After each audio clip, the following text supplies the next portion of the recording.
Estaba leyendo hace poco de un caso psiquiátrico muy particular. Un doctor estaba tratando a 3 pacientes en una institución justamente psiquiátrica de Michigan. Una historia real, por cierto, no es una anécdota inventada o un chiste. Estos pacientes, estos 3, sufrían delirios de grandeza, megalomanía.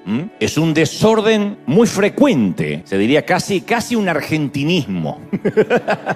Resulta que estos 3 hombres padecían de un síndrome muy particular. Cada uno de ellos creía que era Jesucristo y sufrían el famoso complejo mesiánico. Cada uno se sentía el Mesías. Y durante varios años este doctor en Michigan hizo que los 3 individuos vivieran juntos, comieran juntos, durmieran juntos y todas las tardes tenían una sesión de terapia grupal, juntos obviamente. Y durante una de las terapias uno de los hombres gritó: "Yo soy el verdadero Mesías, yo soy el verdadero enviado de Dios". Y el otro replicó: "Mentira, yo soy el verdadero enviado de Dios". Y el tercero dijo: "Ya basta de pelear, que yo recuerde nunca he enviado a ninguno de los dos". Este era el que estaba peor todavía, ¿no? Y parece un chiste, pero lamentablemente aquel doctor no tuvo éxito con sus intentos de convencer a aquellos hombres que ninguno de los 3 era Dios. Estaban atrapados en esa realidad invertida en la que pensaban que eran el centro del universo, el tapón del océano, la última Coca-Cola del desierto, aunque en realidad eran 3 farsantes que aspiraban al trono real, ¿no? Y aunque parezca un cuadro, solo un cuadro de psiquiatría, somos muy propensos todos a adorar falsos dioses o a equivocarnos en la adoración. La idolatría no es uno de los muchos pecados, sino el gran pecado del cual se desprenden todos los demás. Todo comienza siempre con la idolatría. Así estemos bregando contra el sexo, con la adicción al sexo, la adicción a la mentira, la adicción al crimen, inclusive a cualquier pecado que nos parece horrendo. La raíz, si comenzamos a escarbar debajo de la superficie de cualquier lucha que estemos enfrentando, vamos a descubrir que debajo de todo siempre hay un Dios falso. Mientras ese Dios, en minúscula, no sea destronado y el verdadero Dios no ocupe el lugar que le corresponde en nuestro corazón, no vamos a alcanzar la victoria. La idolatría no es una cuestión, es la cuestión de fondo. Es el tema medular. Hay 100 millones de síntomas diferentes, pero la patología siempre termina siendo la idolatría. Te lo voy a demostrar en los próximos minutos. Que uno inmediatamente dice: no es mi caso. Cuando Moisés recibe los mandamientos de Dios, los 10 mandamientos, el decálogo, en el monte Sinaí, el primero de ellos fue: "Yo soy Jehová tu Dios, que te saqué de la tierra de Egipto, de la casa de servidumbre. No tendrás dioses ajenos delante de mí". En Éxodo 22. No tendrás dioses ajenos delante de mí. Entonces, cuando Dios promulgó este mandamiento, la gente estaba muy familiarizada con muchos dioses. Los egipcios tenían dioses locales para cada distrito. Cada uno tenía su diferente dios. Y Dios estaba harto, el Señor estaba harto de estos dioses, estas imitaciones burdas, de estos dioses sustitutos. Así que le dice a la nación de Israel que haga pedazos el panteón y cancela toda la actividad de otros dioses. Él se aseguró que comprendieran que Él era el único Dios verdadero. Y tal vez estés pensando ahora: bueno, te agradezco por la lección de historia, pero esto no tiene mucho que ver conmigo, hoy el mensaje no me va a tocar mucho. Después de todo, en la actualidad no hay mucha gente que adore a muchos dioses. Más bien nos parece que la gente de hoy no adora nada, ni a nadie. Yo, sin embargo, te voy a demostrar que la lista de nuestros dioses es más larga, es más ecléctica que la de ellos, es más amplia que la de los egipcios, que la de los hebreos. Y por el simple hecho de que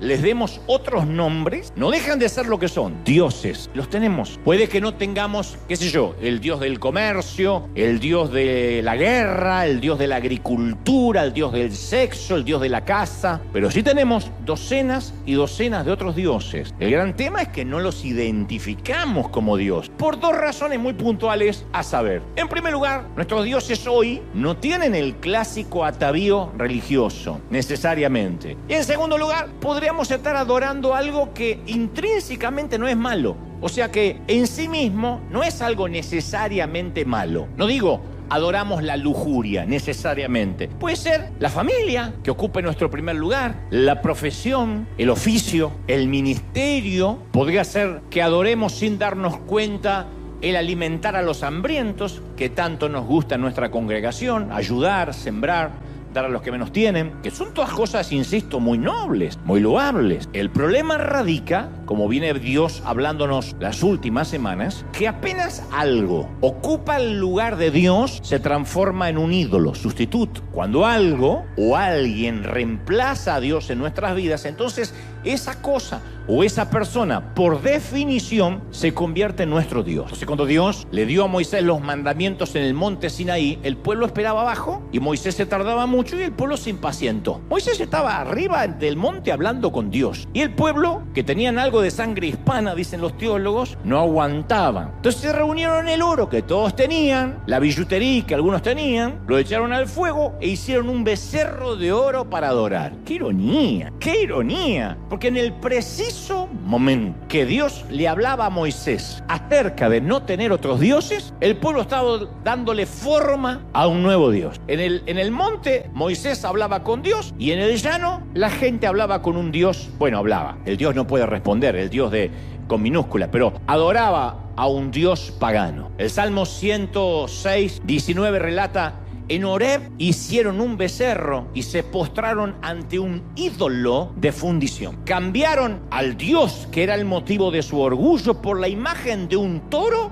que come hierba. Ustedes dirán, pero qué gente ridícula, ¿no? No fue un buen trueque cambiar al Dios poderoso por un toro que come hierba. La imagen de un toro. Cambiaron al Creador por un Dios de su propia creación. Y me pregunto, ¿será que nosotros somos muy distintos? Quizás reemplazamos en un momento sin darnos cuenta a Dios por el sueño americano. Al principio llegamos a este país como inmigrantes, y esto va para los hispanos que vivimos en la Unión Americana. Los que viven en América Latina, de México hasta Tierra del Fuego, aguanten un poquito que esto va para nosotros. Al principio llegamos como todos para estar un poco mejor, para tener una mejor calidad de vida, lo cual es muy noble. Y después nos fuimos envolviendo en tarjetas de crédito, en préstamo, en hipotecas. Y nuestro Dios se empezó a hacer sin darnos cuenta el tener un buen crédito, un auto, una casa soñada, que no está mal en sí mismo. Pero a veces se empieza a cambiar el organigrama de nuestra vida. Por una profesión, por una carrera que nos demanda el día entero y ya no tenemos tiempo para orar, para buscar a Dios. Leer la Biblia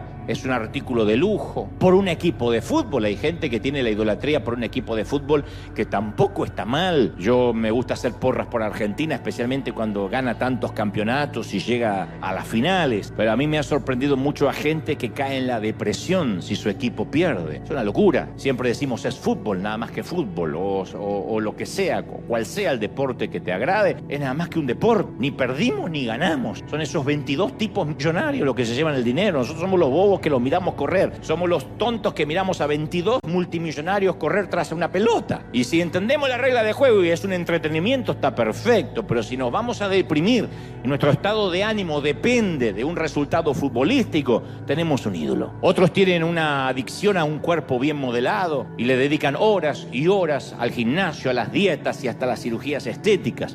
Está mal cuidar el templo del espíritu. Nota que nada de lo que te estoy diciendo está mal en sí mismo, intrínsecamente, no está mal. El tema es cuando tu obsesión, nuestra obsesión, es el cuerpo, y broncearlo y estirarlo y vestirlo con las mejores marcas y vivir en el gimnasio. Cuando la obsesión pasa a ser el cuerpo, es porque estamos descuidando el alma y el espíritu. De alguna forma modelamos nuestros propios becerros de oro, nuestros toros que comen pasto. Y Dios afirma una y otra vez, dice: no te hagas ningún ídolo, ni nada que guarde semejanza a nada. No te inclines delante de ellos, ni los adores. Yo, el Señor tu Dios, soy un Dios celoso. Esto está en Éxodo 24. No es Moisés diciendo que le parece que Dios es celoso. No es Abraham diciendo conocí a un Dios celoso. En primera persona Dios dice uno de mis adjetivos es que soy celoso. ¿Quién reconocería de nosotros que somos celosos? Nos da vergüenza decir que tenemos celos. Pero Él es que es el Rey de Reyes, el libertador, el que se llama a sí mismo el proveedor, el sanador, el redentor. La lista continúa. Entre todos los los nombres de Dios hay uno que parece extraño, hasta suena como una debilidad y que además es el atributo más subestimado por todos nosotros, sus hijos. Digo el más subestimado porque no se componen canciones acerca de los celos de Dios. Decimos Jehová Jireh, Jehová Nisi, Jehová Shalom, pero no decimos que Jehová es celoso, porque lo tomamos como que bueno, ese día el Señor no tenía un buen día y se le escapó un defecto, pero Dios es perfecto. Dios dice, yo soy un Dios celoso. Entonces, a ver, a priori, en principio, suena un Dios mezquino, hasta inseguro.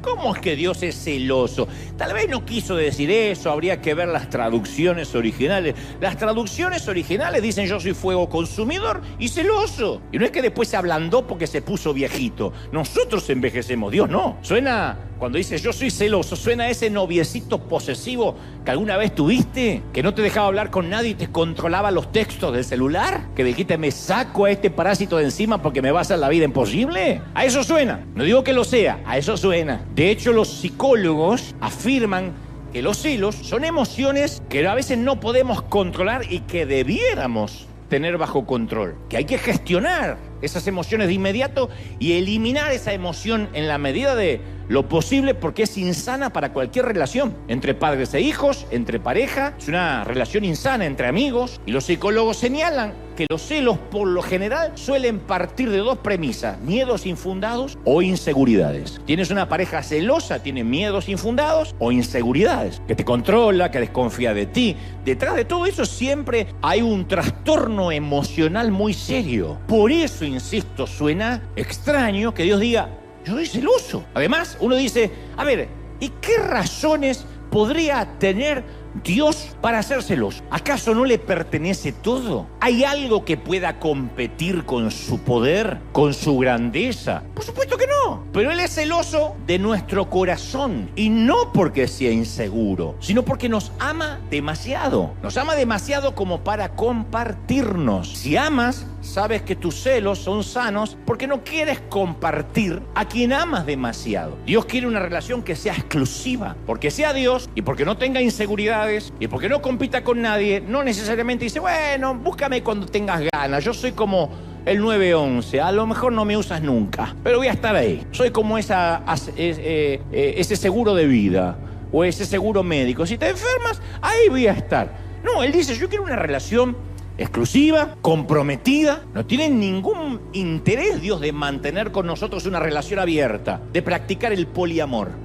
De que digamos, bueno, picoteo acá, picoteo allá, y cuando tengo ganas voy a buscar a Dios. Él no quiere compartir el sofá de dos plazas de nuestro corazón. Su trono tiene solo un asiento. Y cuando nos buscamos un sustituto, un burdo, patético, ridículo becerro de oro, es similar a cuando vemos a nuestra mascota, a nuestro perrito, que lo sacamos a pasear y empieza a beber agua de la cuneta, del zanjón, de la cloaca. Dios ve que en lugar de nosotros disfrutar el agua de vida que Él solo nos puede ofrecer, nos buscamos sustitutos que son asquerosa y repulsivamente inferiores, y nos ve tomando agua de la cloaca y nos ama tanto que dice, no, yo soy tu Dios. ¿Qué tienes que hacer bebiendo esa porquería? Imagina esto, para entender los celos de Dios. Llevas a tu hija a comer a un restaurante muy fino, no te importa gastarte una fortuna, vas a reventar la tarjeta porque se trata de su graduación. Y tu hija es tu orgullo y se acaba de graduar, así que quieres honrarla con una buena cena. Así que le ordenas un filet mignon, un exclusivo corte de lomo argentino. Si se gradúa, lomo argentino. Reciban este consejo de parte del corazón del Señor.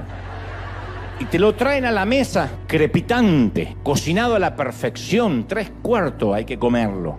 No como eso que hacen así el tenedor, hace la vaca. Hay que comerlo 3/4. Ahora imagina, y no lo llenen de chimichurri, eso no es ser argentino, no lo llenen de chimichurri, es un poquitito nada más.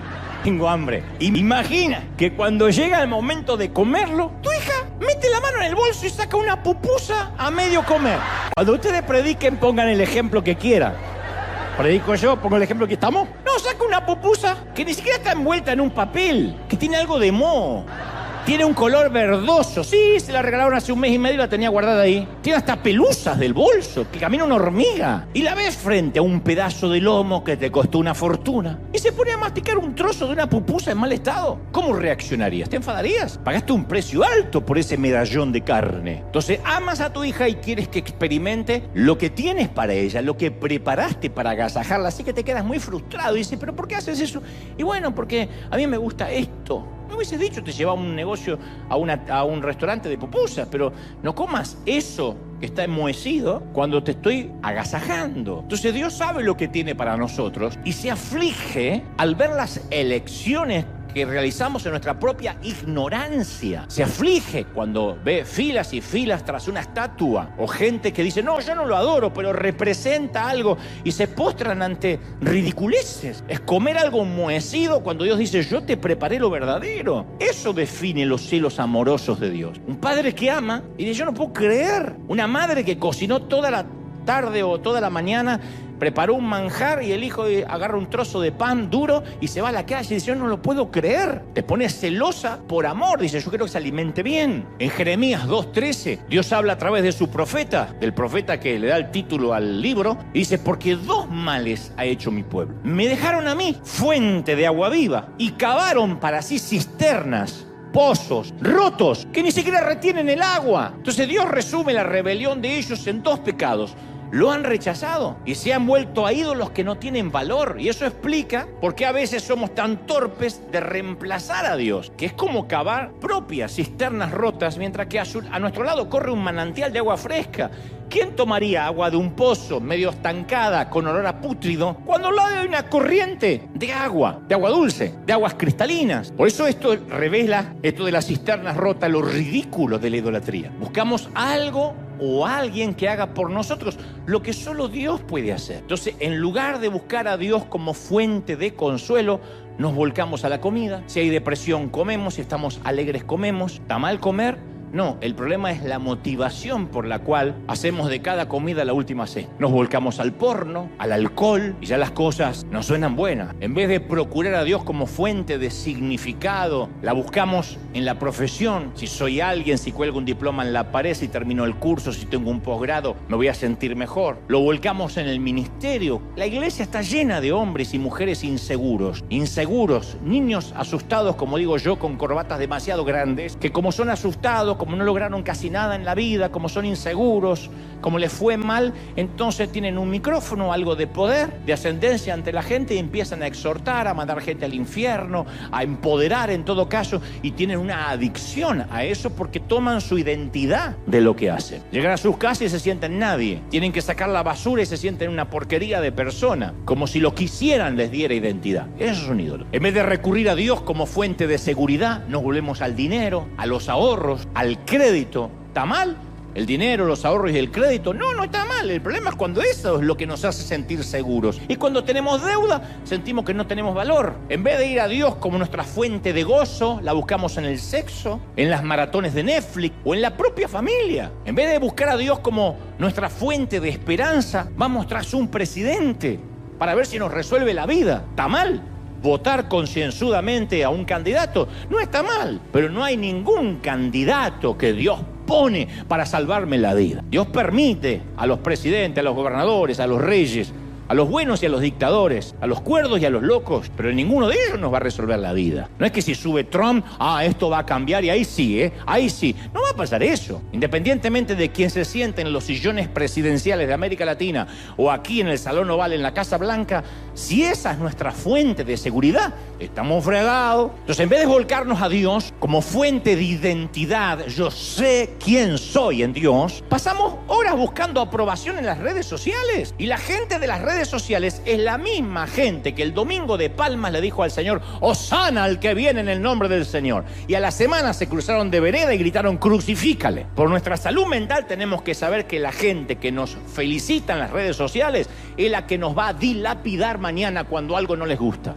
o viceversa. Así de fluctuante es la gente. ¿Por qué? Porque somos gente. No somos marcianos hablando de los terrícolas, somos terrícolas. Estamos poniendo nuestra esperanza en algo que no puede contener el agua, en cisternas rotas. ¿De verdad? ¿De verdad estamos queriéndonos quitar la sed con agua cloacal? Dicho esto, te voy a contar una historia muy interesante. Josué es quien sucede, quien toma la banda presidencial después de Moisés, es el sucesor del patriarca y ofrece el mejor discurso de toda su gestión. Tuvo varios discursos Josué, comandante, un hombre de guerra, de batalla, que sabía decir las cosas correctas en los momentos oportunos, pero a mi criterio, es el mejor discurso jamás dado por este gran estratega, por este gran estadista llamado Josué. Aparece en el capítulo 24 del libro que lleva su nombre, el versículo 14, y dice: por lo tanto, ahora ustedes decídanse, entréguense al Señor y sírvanle fielmente. Desháganse de los dioses de sus antepasados, esos que adoraron al otro lado del río Éufrates y en Egipto, y solo sirvan al Señor. Si a ustedes les parece mal servir al Señor, bueno, democráticamente elijan ustedes mismos a quién servir. O a los dioses que sirvieron sus antepasados del otro lado del río Éufrates, o a los dioses de los amorreos en cuya tierra ahora están habitando. Pero por mi parte, en lo que a mí respecta, yo y mi familia serviremos al Señor. Yo y mi familia serviremos a Jehová. ¿Por qué es el mejor discurso, a mi humilde criterio? Porque no da vueltas, porque es pragmático, porque va al grano y no trata de ser un dictador. No dice que les va a cortar la cabeza, que la cabeza de los que adoren a otros dioses rodarán por la arena. Les presenta un desafío abierto. Es tiempo que el pueblo haga una elección. Elecciones libres. Hable las urnas, a votar. Y se pueden seguir al Señor o hoy pueden elegir a un Dios diferente. Yo encuentro muy interesante que Josué le está dando 3 opciones más, además del único Dios verdadero. Presenta 4 opciones, 4 candidatos al trono del corazón de la gente. Hay uno solo que está en el trono, pero le dice: en el trono de vuestro corazón tienes 4 candidatos para elegir. A mí, cuando me toca hacer un llamado a la salvación, nunca me ha tocado presentar múltiples alternativas. Nunca he dicho: hoy elige entre Jesús, el Buda, Mahoma o Messi. Nunca. Pero Josué, a pesar de que es un comandante en jefe de las Fuerzas Armadas del pueblo hebreo, un general acostumbrado a dar órdenes, sabe que es necesario que hoy tengan una elección democrática y vayan a las urnas a elegir. Claro, porque él sabía lo que luego todos aprendemos, que no se puede obligar a nadie a repetir una oración y arrastrarlo al reino de Dios por la fuerza. Diga conmigo, repita conmigo, le tomamos los datos y ya está dentro. No funciona así. Se trata de un corazón que realmente sabe lo que está eligiendo, de un sendero que cada individuo debe escoger a expensas de desechar otros caminos. Dios no comparte su trono con nadie. Entonces así lo expone Josué. En principio, le dice al pueblo que tiene 4 opciones y lo desglosa de esta manera. Número 1, sigan a los dioses de sus antepasados, del otro lado del río, del sitio donde una vez salieron. Número 2, sigan a los dioses que luego se encontraron en Egipto, cuando fueron esclavizados tantos años. Número 3, sigan a los dioses de la tierra que ahora habitamos. Número 4, como yo, sigan al Dios verdadero. Escuchando esto, uno puede pensar: bueno, gloria a Dios que nosotros no tenemos ese problema. No adoramos a los dioses egipcios, ni a los dioses locales, ni a los dioses del otro lado del río. Pero tengamos en cuenta que cada categoría tiene un momento y un lugar en la vida. Puede que con el paso de los años esos dioses se vistan y luzcan diferentes a los de el tiempo de Josué, pero las categorías hasta la fecha siguen siendo las mismas. Y no se nos puede escapar un detalle muy importante. Sí o sí tenemos que hacer una elección, porque Josué no termina diciendo: bueno, también podrían elegir no adorar a nadie, pueden votar en blanco. No hay voto en blanco, no hay neutrales, no hay abstención de voto. Todos somos adoradores, todos. La adoración se conecta directamente con quién somos. Así es en cualquier cultura y en cualquier civilización. Todos somos adoradores de algo o de alguien. Te lo voy a demostrar en instante. Donde quiera que uno vaya, vamos a ver a la gente que ya eligió a qué o a quién adorar. Y nosotros tenemos que elegir, porque eso está escrito en nuestro código genético. No podemos decir: yo no adoro a nadie. En ese sentido estoy muy equilibrado.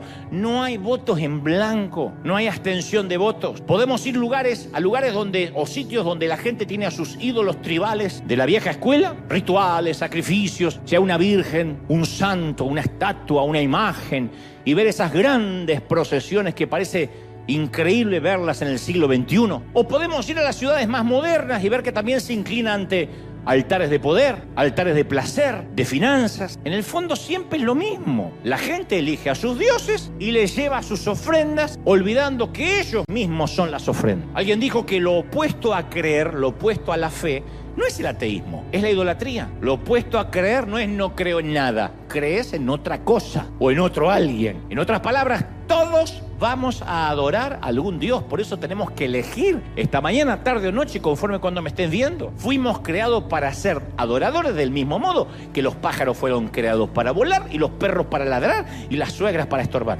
Fuimos creados para eso. Es lo que hacemos. La pregunta es, ¿quién o qué será el objeto de nuestra adoración? ¿Quién o qué? Entonces, la vida nos va a presentar infinidad de posibilidades de elección. Y existe una gran cantidad de opciones, insisto, menos el no elegir. Hoy no podemos decir, bueno, esto no es para mí, yo no elijo nada. Josué presenta 3 opciones además de Dios y no ofrece el recuadro que diga ninguno de los anteriores mencionados. Le dice, elijan uno. Y si ubicamos esta disyuntiva dentro de un contexto moderno, alguien podría levantar la mano y decir, bueno, todo bien, Josué, pero la verdad que con este tema de la adoración a mí me excede porque yo no soy religioso. Y aquí es donde nos confundimos, porque según nuestra manera de pensar asociamos adoración con religión. Pensamos que la adoración tiene que ver con atuendos, rituales, alguna caminata, algún santo.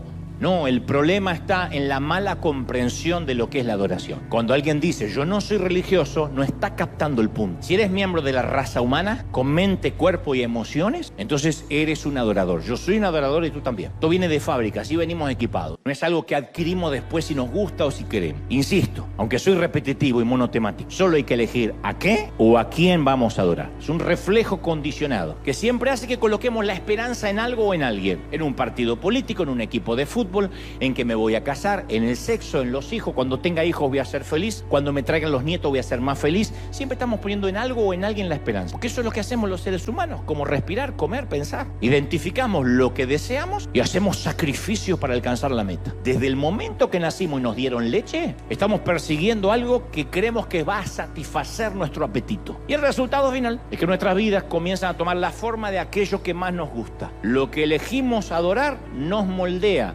define nuestro futuro. Así que como hay un montón de chiquititas que quieren parecerse a Taylor Swift y se visten igual que ella y se tatúan igual que ella, así hay un montón de gente que quiere parecerse al jugador de fútbol, al actor, a su padre, a su tío, a su pareja. Empezamos a parecernos al Dios que adoramos. Por eso es que cuando uno adora al verdadero Dios, cada vez más se refleja la gloria de Cristo en nosotros, porque nos empezamos a parecer cómo respondería Jesús, cómo actuaría. Por eso Josué nos habla todo cuando dice, elijan ustedes a quienes van a servir. No es solo adorar, a quien adoras, sirves. O sea, es una decisión intencional. De otra manera, cuando dice yo me abstengo, porque eres cabezón, dice yo sí me abstengo, te vas a dejar llevar y te vas a encontrar adorando dentro de un templo, hablo en términos metafóricos, al que nunca elegiste entrar conscientemente, pero ahí estás postrado, sufriendo con el crédito, sufriendo con la cuenta bancaria, con la casa que no logras. Algún Dios sin darte cuenta vas a adorar. De manera que Josué llama al pueblo a elegir y le señala, insisto, 4 opciones. Son como 4 puntos cardinales, como norte, sur, este y oeste. Ninguno está cerca del otro. Cada uno lleva una dirección diferente a las otras. Opción 1, number 1. Mi inglés está... tiembla Maldonado. Number 1, los dioses de nuestros padres. Dice Josué, los dioses que tus antepasados adoraron al otro lado del río Éufrates. Los antepasados de Abraham adoraban los dioses de esa región. Entonces, en todo el área de la Mesopotamia había un dios para casi cualquier propósito que te puedas imaginar. Tenían 3 deidades cósmicas, 3 otras que eran astrales, toda una sarta de dioses, una diáspora de dioses con sus correspondientes demonios, porque cada dios tenía su némesis. No hay Spider-Man sin... ¿cómo se llama? Abraham había salido de una sociedad que creía que tales dioses los bendecían o no. De hecho, la Biblia nos dice específicamente que el papá de Abraham era un adorador de ídolos, un adorador de imágenes. Ahora Josué quiere saber, ¿van a recurrir a los dioses de sus padres? Y todavía es una pregunta válida, esto no es una lección de historia. ¿O criamos a nuestros hijos en la fe que tenemos o en su defecto los criamos en la fe que no tenemos? Pero no hay neutralidad. Como uno cría a los hijos, no hay neutralidad neutralidad. O los criamos en la fe que tenemos, o los criamos sin la fe que no tenemos. Hoy en día muchos padres deciden criar a sus hijos sin un género asignado. Fíjense qué locura. Desde su nacimiento, alegando que quieren alejarse de los estereotipos que exige la sociedad. Entonces se educan a los hijos con neutralidad sexual. Esto avanza a pasos agigantados, no es un grupito. Esto hay decenas de miles. Consideran a sus bebés con género abierto, independientemente de su genitalidad, para que ellos elijan el sexo de su preferencia cuando estén listos para hacerlo. O sea, a los 5 años, a los 8 años, a los 10 años. Hay profesores trans, hay maestros trans que desde el kinder, desde el jardín de infantes, desde la primaria, le dicen, en ejercicios prácticos, pueden besar a un compañerito y después a una compañerita y después escriben qué sintieron. Cuando se refieren a sus hijos, estos padres que los crían con un género abierto, no usan pronombres masculinos o femeninos. Parimos un niño o una niña. Dicen, es un niñe. Tampoco los visten según su género. No lo visten de varoncito, si es hombre, ni de niña, si es mujer, porque no importa los genitales con los que haya nacido, o sea, su catalogación anatómica, no importa, sino cómo su hijo se autoperciba. Ellos creen que de esa forma no están eligiendo, le están dando libertad a sus hijos, están absteniéndose de votar, pero en realidad sí están eligiendo por sus hijos. No están educando, están adoctrinando a sus hijos, diciéndole que pueden ser del sexo que quieran gracias a una ley y que pueden asumir que existen hombres con vagina y mujeres con pene. Eso no es una educación libre, eso es un adoctrinamiento ideológico. Eso es empujar a un niño, a una niña que hasta la adolescencia tiene dudas. Todos hemos tenido nuestros conflictos mentales, no de elección de género, sino de identidad, y empujarlos desde niño a algo que está completamente, diametralmente opuesto a lo que Dios diseñó. Dejando de lado eso, que es espantoso. Lo mismo cuando decimos, yo voy a criar a mis hijos sin decirle en qué Dios creer. Yo no los quiero obligar a la iglesia, que vaya a la iglesia. Que sean libres, que un día elijan si quieren servir a Dios o no. Es muy diferente a que ellos tengan su propio encuentro con Dios. Uno no puede prestarle el encuentro con Dios a su hijo, porque eso lo transforma en vez de un hijo de Dios en un nieto de Dios. Y la espiritualidad prestada, vicaria, no sirve. Yo estoy consciente que nuestros hijos, porque nacieron en un hogar cristiano, no son cristianos en sí mismos. Es como nacer en un garage y creer que somos un auto. Yo sé que van a tener que tener su propio encuentro con Dios. No obstante, o lo criamos, instruimos al niño en su camino para que de grande no se aparte de él, o decimos, no, yo prefiero que decida él. Y sin darnos cuenta, en nuestros hogares levantamos un ídolo y le enseñamos a nuestros hijos en quién o en qué creer, quién o qué es digno de nuestra adoración y quién no lo es. Si en casa nunca hay devocionales, si en casa nunca se lee la Biblia, si en casa nunca se canta una alabanza, le estamos diciendo a nuestros hijos, a ese Dios no hay que adorar. Elige tú, como diciéndole, elige el sexo. Si nos aterra aquellos que crían a hijos con género abierto, nos debería aterrar aquellos que crían a hijos con creencias abiertas. Ahora, convengamos, todos heredamos creencias de nuestro hogar, de nuestros padres. Algunas cosas de las que heredamos de nuestros viejos son fáciles de ver. Heredaste la nariz de tu papá, las caderas de la vieja, el trasero del tío que llegó hasta el padre. Pero no es lo único que recibiste de ellos. También terminaste adorando a dioses que ellos adoraron. La psicología llama a esta transferencia, ley de la exposición al entorno. Por ejemplo, la ley de la exposición significa que nuestras mentes absorben de niños y nuestras vidas reflejan de adultos aquello a lo que estuvimos expuestos. Esa es la mayor educación, lo que uno ve, no lo que nos dicen solamente, lo que uno ve. Quizá para tu padre la vida era trabajar, acto noble si lo hay, digno, ¿no? Pero él trabajaba y su vida era en torno al trabajo y estaba dispuesto a sacrificar días de descanso, feriado, vacaciones familiares, solo para trabajar y para trabajar y trabajar. Y tú dices, mi papá era un burro trabajando y me dio ese ejemplo. Pero de pronto recuerdas que el humor de tu padre dependía de cómo le iba en el trabajo. Y era un hombre que trabajaba, lo único que pudiste decir en su funeral, trabajaba. Porque cuando llegaba a casa era un zombie, ausente, no se involucraba con sus hijos, a papá no se lo podía molestar porque papá trabaja. Papá no iba a los actos escolares porque papá trabaja. Papá no le puedo contar lo que me pasa en las emociones porque papá trabaja, porque sostiene, porque provee. Está bien, pero entonces lo más probable es que tu trabajo ahora de adulto también sea tu templo. Y en lugar de encontrar tu identidad en Cristo, la encuentras en tu trabajo. Y cuando no tienes trabajo, tu vida ya no tiene más sentido. Te quieres suicidar al día siguiente, porque el Dios de tus padres era el trabajo. O tus padres vivían quejándose que la plata nunca alcanzaba. ¿Quién no tuvo padres así? Que no malgastes el agua, que el papel higiénico no nos regalan, que no tiren la cáscara de banana, porque capaz que mañana no hay para comer. Y entonces lo más probable es que ahora de adulto, tu Dios sea la miserabilidad que no es lo mismo que la pobreza, porque ahora tienes un buen pasar, quizá ahorros en el banco, pero eres eso de lo que crees que todo tiene que ser gratis y no estás dispuesto a que se te caiga un centavo de más. Ay, pensé que era gratis. Porque viene de la miserabilidad. Entonces, en lugar de encontrar su identidad y su valía en Cristo, la encuentra en lo que puede acumular. ¿Tiene dinero en el banco? Alaba a Dios. Las cuentas están en rojo, ya no quiere venir a la iglesia. ¿Es tu Dios? ¿El Dios que heredaste? ¿O tu padre te vivía diciendo que alquilar, rentar era tirar el dinero? Y entonces sientes que no tienes valor hasta que no tengas tu propia casa. Y te voy a decir algo que no te va a decir otro, porque generalmente desde los púlpitos te dice cuántos quieren ser dueño, ser cabeza, cuántos quieren ser cabeza y no cola, porque Dios te va a dar una casa. Pero yo te voy a decir la verdad. Yo te voy a decir, a lo mejor Dios quiere que rentes toda la vida o viva de prestado. Y acuérdense lo que Dios nos habló el domingo pasado: el Hijo del Hombre no tiene donde recostar la cabeza. No es un voto de pobreza. Algunos pueden comprar, otros no pueden comprar. Porque, ¿qué sé yo? Eso no revela el carácter de nadie. ¿Cuánta gente con casa propia se va directo al infierno y gente que nunca tuvo casa propia es un devoto cristiano? Pero tal vez te dijeron toda la vida: si no tienes tu casa, estás tirando el dinero. Entonces hoy en día tu Dios es...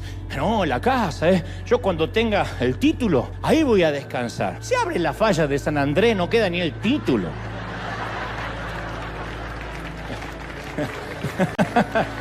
O tal vez, o los incendios de Santa Ana. Tal vez tu mamá se preocupaba y hasta se obsesionaba por mantener las apariencias. ¿Recuerdas crecer en un hogar donde todo tenía que estar perfecto, impoluto? Porque si llegan visitas, ¿qué dirán? No dejaba que salieras al comprar el pan si no te peinabas, y ella se aseguraba que tuvieras cada cabello en su lugar. No sea que te cruces con la vecina y piense que soy una madre descuidada. Lo más probable es que ahora de adulto adores la apariencia. Y en lugar de encontrar tu identidad en Cristo, la encuentras en la vestimenta que llevas y en lo que la otra gente piensa de ti. Entonces hay un montón de ejemplos. Tu padre adoraba los deportes. Cuando jugaba no sé quién, no se lo podía molestar porque era como Moisés recibiendo las tablas en el Sinaí. Adoraba el dinero, la cerveza, el alcohol. Tu madre adoraba ir de compras, adoraba a los hijos, la moda. Piensa en cuáles cosas se te pusieron delante en el lugar donde creciste. Porque el camino más natural del mundo es adoptar los dioses de nuestros padres. Y Josué dice: ¿quieren seguir a los dioses de vuestros padres o van a elegir al verdadero Dios? Opción Dios 2, los dioses de nuestro propio pasado. Dice: los dioses que adoraron en Egipto. Ya no habla del lugar donde nacieron sus padres, sino los que ustedes adoraron en Egipto. Josué menciona específicamente los dioses de Egipto, que no eran ya los dioses de los padres, sino los dioses de su propio pasado que nunca se fue. Porque al igual que la Mesopotamia, los egipcios tenían un panteón de deidades muy diverso. Les encantaba mezclar en las figuras partes del cuerpo humano con parte de los animales. Lo habrán visto en los libros de historia. Tenían un tal Horus, dios del delta, que tenía cuerpo humano con una cabeza de halcón. Hathor tenía el cuerpo de una vaca y la cabeza de una mujer. No dije nada. Ustedes están esperando que yo agregue algo más. No, yo llego hasta ahí, hasta el bordecito y ¡epa! Y me vuelvo. Tengo años en este oficio. Pero eso eran los Transformers mutantes del antiguo mundo. Los egipcios tenían sus dioses populares, pero además adoraban a todas las cosas: al sol, a las tormentas, a la luna, a las estrellas. Y los hebreos tuvieron tantos años esclavos ahí que no había manera de no absorber esa cultura que los rodeaba. Así que cuando Moisés condujo al pueblo a la libertad, algunos de ellos no abandonaron los dioses que adoptaron en Egipto. Ezequiel 27 dice: a cada uno les ordené que arrojara sus ídolos detestables con los que estaban obsesionados, dice Ezequiel, y que no se contaminara, y usa una palabra muy singular, con esos malolientes ídolos de Egipto, porque yo soy el Señor su Dios. El Señor dice: apesta tu ídolo. Así les dijo. Y este tipo de ídolos malolientes representa aquellos del pasado, ya no del Dios de los padres, sino aquellos de nuestro pasado que no queremos dejar atrás y que de algún modo persiste. Yo recuerdo hace algunos años, muchos años, fui a buscar empleo allá por el año 91 a una importante compañía de instrumentos musicales y todo dependía de esa entrevista. Me puse mi mejor traje de entonces, me perfumé en cantidad industrial y acudí a la entrevista de trabajo con mi mejor versión, la que podía tener en ese entonces. Pero antes de entrar a la tienda, que estaba en una peatonal muy famosa en Buenos Aires, en calle Florida,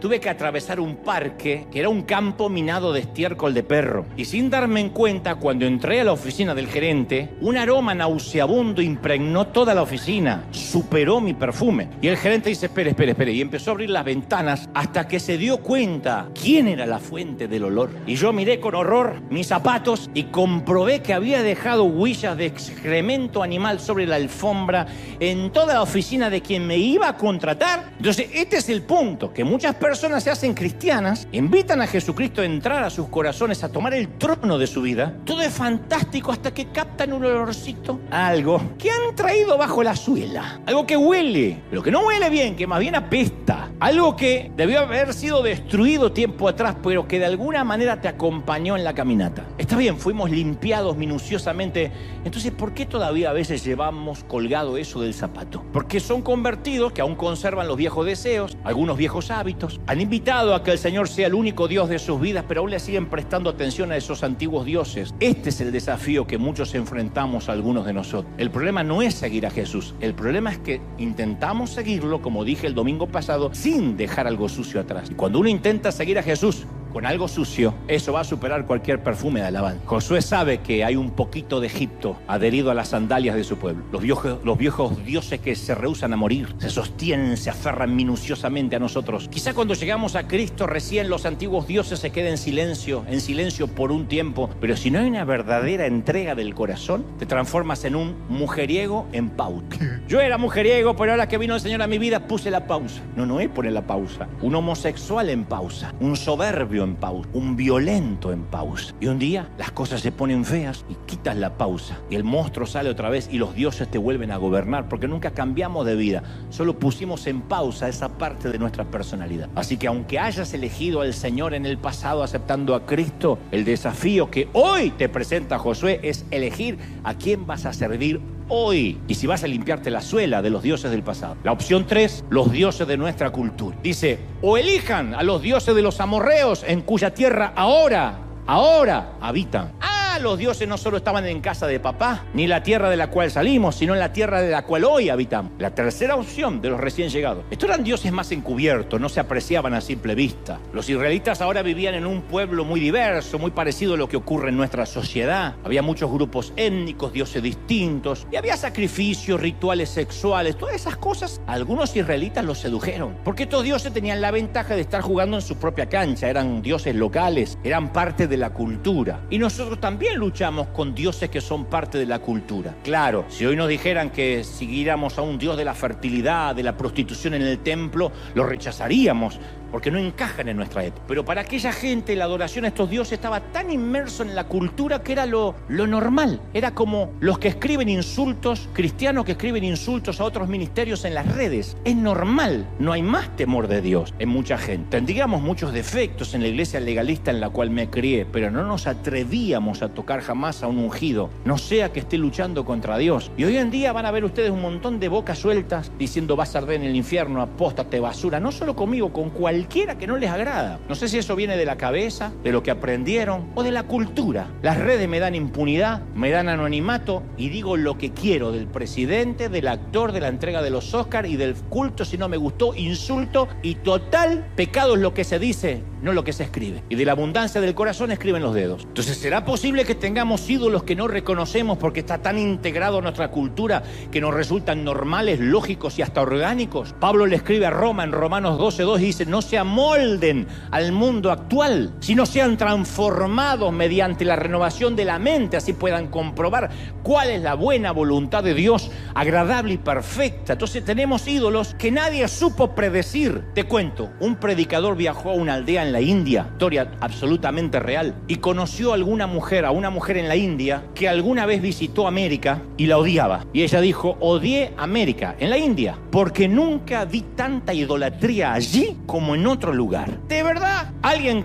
que vive en un país que adoran a las vacas? Y la mujer describió 3 áreas de idolatría que ella identificó. Dijo, los americanos, y esto no incluye a los gringos solamente, sino a nosotros, adoran el estómago. Y esta mujer describió con una mirada desorbitada los enormes locales abarrotados de alimentos, de súper recontra hiper macro hamburguesas así, que pueden agrandar por 20 centavos más, con 2 vacas arriba, y se tienen demasiado para comer, adoran la comida, y se sentía ofendida por personas de sobrepeso cuando hay gente en su aldea que no tiene para comer, que racionan el arroz. Segundo, dijo, me sorprende cómo en Occidente adoran la televisión, diseñan los hogares alrededor de ese aparato, es impensado en la India. Dice, la pantalla ocupa el lugar más prominente de la habitación y alrededor todos los muebles, no para que la gente hable, sino para que mire el aparato. Y no podía comprender entender cómo hasta ponían esas pantallas enormes en el dormitorio. Pero finalmente dijo, la peor forma de idolatría la vi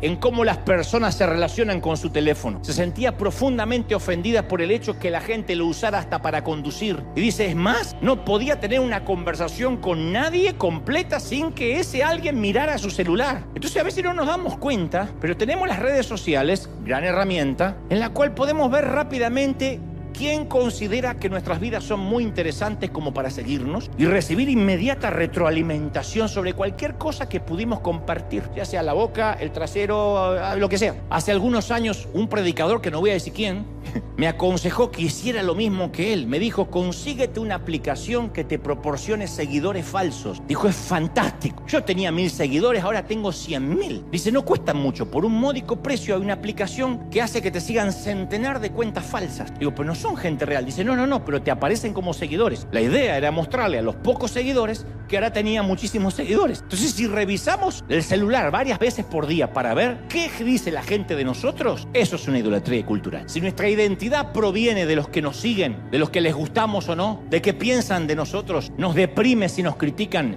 y nos alegra en el día si dicen que estamos mejores, más delgados, más bonitos, es tiempo de llevarle el asunto a Dios. Si te das cuenta que cuando recibes un mensaje, ¡ping!, no puedes esperar porque tienes que saber qué te dicen de inmediato, sientes que te estás perdiendo algo. Cada vez que tu teléfono hace bip o vibra, te sientes atraído por una fuerza magnética imposible de detener. Estás atrapado, eres adicto. Y tu Dios ya tiene su propio templo. A menos que te sientas atraído por Dios de la misma manera y dices, tengo que orar.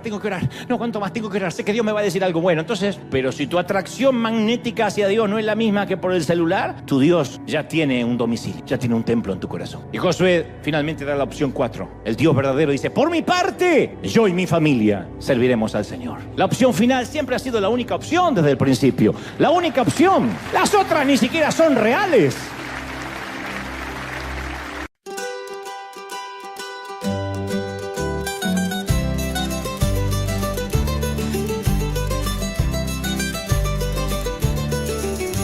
Cos'è questo amore che sento? È così strano che non ci credo.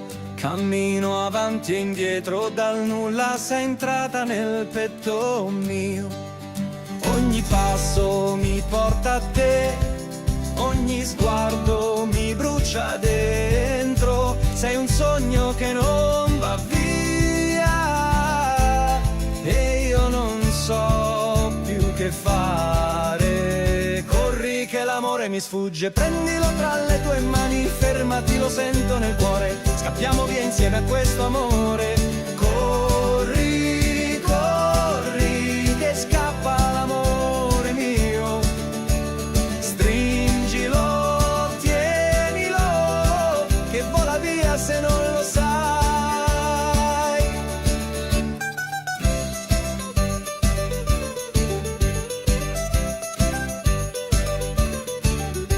Cos'è questo fuoco che brucia? Da tempo guardo dentro me stesso. Se questo è amore sincero, allora vieni più vicino a me. Ogni silenzio parla di noi, ogni notte ti sogno ancora. Ma se davvero sei tu, non restare solo un pensiero.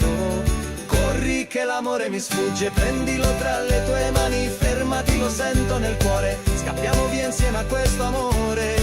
Corri, corri, che scappa l'amore mio. Stringilo, tienilo, che vola via se non lo sai.